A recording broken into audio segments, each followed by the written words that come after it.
Factsverse presents Mom gets fed up by her bratty son, and now her letter is taking the internet by storm.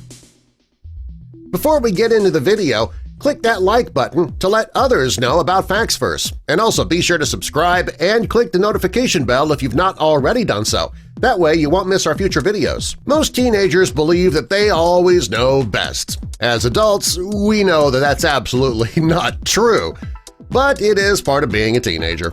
Unfortunately for the parents of teens, that can be incredibly frustrating. Some parents ignore their teens when they go on and on about what they think is best. Other parents, they decide to nip that problem in the bud before things spiral out of control. And that's what a woman named Estella Havisham did. Her teenage son Aaron thought that he knew what was best and that he was an adult. Well, the fact that he had a side job and was making money made his behavior even more difficult to deal with. Estelle decided to write her son a letter, and she posted it on Facebook.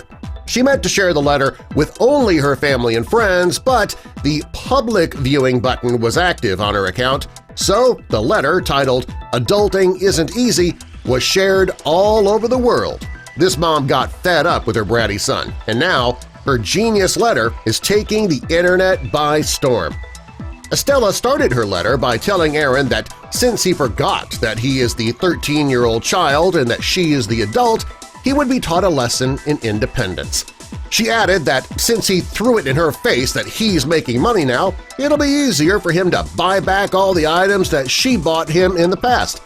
She wrote if Aaron wanted to keep his lamp, light bulb, and access to the internet, well, he would need to pay his share of the bills. That's what an adult would do, and since Aaron thinks he's an adult, he would need to act like one. She told him that each month he would be required to pay $430 for rent, $116 for electricity, $21 for the internet, and $150 for food. She went on to tell him that he would be responsible for keeping the house clean. On Monday, Wednesday, and Friday, he would need to take out the trash. On those days, she also expected him to sweep and vacuum. She told him that his bathroom would need to be cleaned weekly, and he would need to pick up after himself and prepare his own meals. She wrote that if he didn't do these things, that he would be charged a $30 fee for maid service for each day that she had to do it.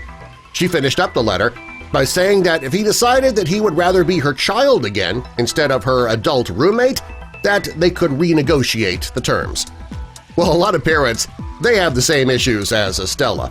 In fact, this is made abundantly clear because that letter has now been shared over 160,000 times. Estella says that since she thought her profile was private rather than public, that when she received over 100 friend requests, she thought that somebody had actually hacked her Facebook account. She says that she could take the letter down and make it private, but there'd really be no point now because so many people have already seen it and shared it.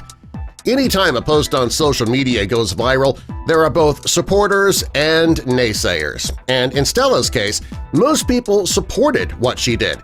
Many people thought that her response to her son's poor attitude was very appropriate. To the people who left negative comments on her photo, Estella wrote, "I'm not a bully dictator trying to control my child. I'm a parent who has every right to have rules, expectations, and consequences for my child." Her letter must have worked with Aaron because the two did come up with a new contract together that's a lot easier for him to abide by. The terms of the new contract included clauses about homework, screen time, chores, talking back, and one final clause that requires him to play outside for an hour before he can earn his screen time. Those who made negative comments about Estella's first letter, you ought to feel a bit foolish. The first letter is what led to the second contract, which is the one that Aaron has agreed to follow. Estella took action against her son, who was being disrespectful and ungrateful, and in the end, that worked out for the best. I say kudos to Estella. How about you? What would you have done in this situation if you were Aaron's parent? Tell us in the comments below, and subscribe for more.